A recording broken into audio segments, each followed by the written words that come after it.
বিনা পয়সায় হাঁটু প্রতিস্থাপন বিষ্ণুপুর সুপার স্পেশালিটি হাসপাতালের উদ্যোগ। বাঁ পায়ের হাঁটু বেঁকে যাচ্ছিল মহিলার এবং তারপরেই বিনা পয়সায় হাঁটু প্রতিস্থাপন করা হয়। দেবব্রত প্রতিনিধি আমাদের সঙ্গে রয়েছেন। দেবব্রত, বিষ্ণুপুর হাসপাতালের তরফ থেকে ঠিক কি পদক্ষেপ নেওয়া হয়েছিল?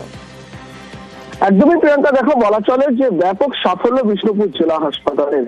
কারণ যে অপারেশন করতে বাইরে 5 থেকে 7 লাখ টাকা খরচা হতো, এই অসহায় মহিলা অর্থাৎ বিষ্ণুপুর পৌরসভা 16 নম্বর ওয়ার্ডের তিনবাড়ির বাসিন্দা বছর 55 উর্মিলা দে, তিনি বিভিন্ন জায়গায় ঘুরেছেন তার হাঁটুর সমস্যার জন্য।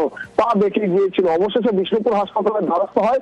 তারপরে ডক্টর সমীর জানার নেতৃত্বে সিএমএইচ এবং সুপারের নির্দেশেই কিন্তু এই সাফল্যতা অর্জন করে এবং বিরল অস্ত্রোপচার করে তার হাঁটু প্রতিস্থাপন করা হয়।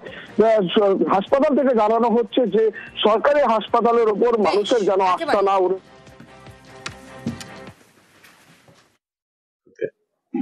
বামাটু প্রতিস্থাপন করা হয়েছে। উনি, আমি যেরকম ট্রিটমেন্ট হিস্ট্রি দেখলাম, ওনার পা প্রায় বেঁকে গেছিল বাঁ দিকটা, তো সেখানে আর প্রতিস্থাপন করা ছাড়া আর কোনো উপায় ছিল না। এখানে সম্পূর্ণ বিনামূল্যে হয়েছে।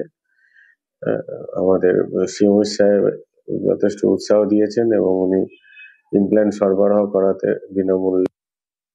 এক ভদ্র মহিলা, ওনার পায়ের সিভিয়ার অস্টিও আর্থারাইটিস হয়ে গিয়েছিল, তার ফলে তিনি স্বাভাবিক জীবনযাত্রা ব্যাহত হচ্ছিল, উনি ভালো করে হাঁটতে পারছিলেন না। আমরা এটা সমস্ত কিছু পরীক্ষা নিরীক্ষা করে অপারেশনের প্ল্যানিং করি।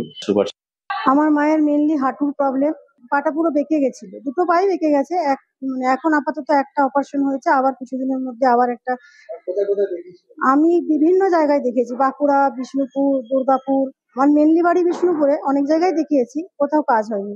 তারপর আলটিমেটলি সমীর জানা স্যারকে দেখালাম, দেখানোর পর হ্যাঁ বিষ্ণুপুর হাসপাতালে উনি অপারেশন করবেন বলে আমাদেরকে আশ্বাস দিলেন।